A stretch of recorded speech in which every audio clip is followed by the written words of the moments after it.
خواتین جو بے لباس ہو کے زندگی گزارتی ہیں اور صرف شوہر نہیں, ان پہ نامحرم مردوں کی بھی بہت نظریں پڑ رہی ہوتی ہیں, تو وہ کتنی بے عقلی ہے, ان کی حیا کیسی ختم ہو چکی ہے کہ جو چیز سزا تھی وہ اس کو انٹرٹینمنٹ سمجھ رہے ہیں. تو لباس انسان کی زینت ہے, بے لباس ہونا یہ فطرت کے, بول لو نا بھائی کیا جا رہا ہے, فطرت کے خلاف ہے, یہ سزا ہے کپڑے چھین لینا. لیکن آپ گوروں کو دیکھو, بغیر کپڑوں کے بھی کوئی ان پہ صحت پہ اثر نہیں پڑتا. ہم ازبکستان میں سوئمنگ کر رہے تھے, ایک گورا بھی نہا رہا تھا, رشیا کا گورا تھا, ہمیں نہیں پتا تھا, الحمدللہ اللہ کا بڑا فضل ہے, ہمیں نہیں پتا تھا, ہم نہاتے رہے, اکیلا وہ اور باقی ہم سب پاکستانی. تھوڑی دیر میں جب وہ نکل کے گیا ہے تو پتہ یہ چلا کہ اب کیا پتہ بتاؤں آپ کو میں ہم نے کہا پہلی دفعہ ہم نے ایسا منظر دیکھا تھا, بالکل ایسے نکلا ہے, اور لڑکوں نے کہا ایک دم وہ یہ کیا ہو گیا, ایک دم بوکھلا گئے نا, یہ کیا ہے بھائی, کچھ بھی نہیں, اور اس کو کوئی شرم بھی نہیں آ رہی, ایسے چلتا ہوا جا رہا ہے.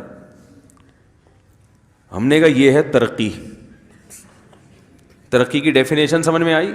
ہم تھے پسماندہ کنٹری کے, آدھے کپڑے تو ہم نے کم از کم گھٹنے اور ناف تک تو لباس ڈھانپا ہوا تھا نا, اور کچھ جو زیادہ شرمیلے تھے وہ ٹی شرٹ پہنی ہوئی تھی انہوں نے, ان کو چانپیں دکھاتے ہوئے بھی شرم آ رہی تھی اپنی. تو میں نے کہا یار یہ ترقی کا معیار بن چکا ہے کہ جتنے کپڑوں میں ہوگا اتنا غریب اور پسماندہ سمجھا جائے گا, تھرڈ کلاس کنٹری سے آیا ہوا, اور جتنا کلوتھ لیس ہوگا نا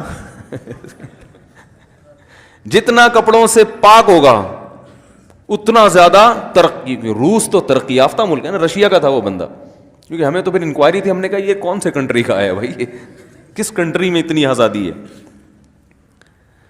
تو یہ ترقی یافتہ ممالک ہیں بھائی. اللہ تو بتا رہے ہیں کہ تمہارے دادا آدم اور حوا کو سب سے پہلے جو سزا ملی ہے وہ کیا ہے, ان کا لباس ان سے چھینا گیا. وَطَفِقَا يَخْصِفَانِ عَلَيْهِمَا مِنْ وَرَقِ الْجَنَّةِ, اور قرآن کے الفاظ دیکھو, فوراً جنت کے درختوں کے پتے توڑ کر اپنے جسم کو ڈھانپنے لگے. شرم آ رہی تھی ان کو, ایک دوسرے سے حیا آ رہی تھی کہ سب سے پہلا کام یہ کرو کہ اپنے جسم کو ڈھانپو. تو یہ ننگا پن جو آج کل عورتوں میں آ رہا ہے, مردوں میں آ رہا ہے, چڈے پہن پہن کے گھوم رہے ہیں, یہ کوئی تہذیب نہیں ہے میرے بھائی, یہ سزا ہے, یہ تہذیب نہیں ہے.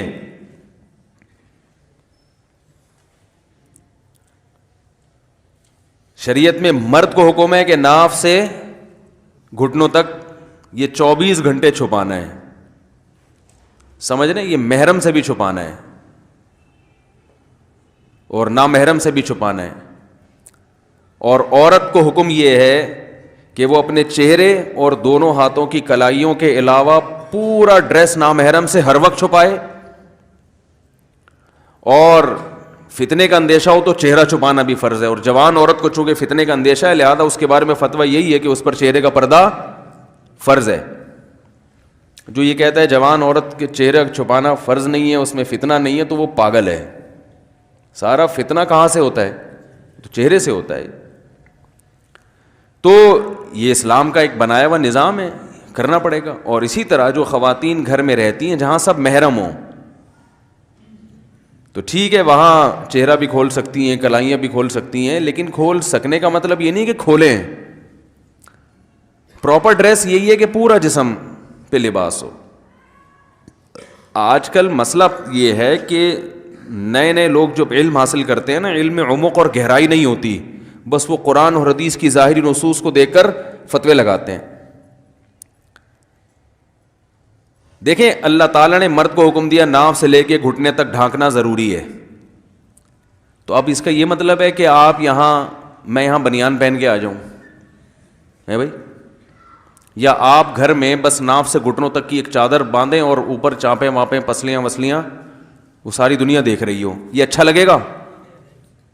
بھائی شریعت نے ایک آخری حد بیان کی ہے کہ یہاں سے یہاں تک تو ہے ہی, اس کے علاوہ جتنا لباس پہنو گے اس میں تمہاری زینت اور حیا کے زیادہ قریب ہے, وہ پسندیدہ ہے, شریعت اس پہ آپ کی تعریف کرتی ہے. اسی طرح یاد رکھیں عورت کا جو ڈریس ہے وہ محرم یعنی اپنے بھائی اور باپ کے سامنے کلائیاں کھول سکتی ہے, پنڈلیاں کھول سکتی ہے, گردن کھول سکتی ہے, سر کے بال کھول سکتی ہے. یہ گنجائش دی ہے شریعت نے, ترغیب نہیں ہے. گنجائش اس لیے کہ لا تو قیامت تک کے لیے بنتا ہے نا, ترغیب یہی ہے کہ بھائی پراپر ڈریس میں رہے. جب باپ آئے جوان بیٹی کے سامنے تو بیٹی کو چاہیے کہ سر پہ بولو نا بھائی چادر لے لے, چاہیے, ترغیب ہے اس کی. یہ پراپر ڈریس ہے مسلمان عورت کا. عرب کنٹریز میں خواتین کے ڈریس ایسے ہو گئے ہیں کہ الامان والحفیظ, اور جب ان سے کہا جاتا ہے کہ یہ کیسا ڈریس ہے, اتنی فٹنگ کے کپڑے اور یہ کلائیاں کھلی ہوئی ہیں اور ہاف سلیو بلکہ سلیو لیس کپڑے پہنے ہوئے ہیں, تو کہتی ہیں بھائی سے پردہ کہاں ہے, قرآن حدیث میں دکھاؤ. بھائی بھائی کے سامنے پورے بازو کا چھپانا فرض ہے, قرآن حدیث میں کہاں ہے؟ تو میں ان سے سوال پوچھتا ہوں, قرآن حدیث سے دکھاؤ کسی ایک صحابیہ نے یہ ڈریس پہنا ہو. تو جواب ملتا ہے کہ وہ ان کا کلچر ہے. یہ مغربی یلغار ہے. جب حیا ختم ہو گئی نا معاشرے میں حیا ختم ہو گئی تو قرآن حدیث کی تشریحات کے اصول بھی بولو بھائی چینج ہو گئے.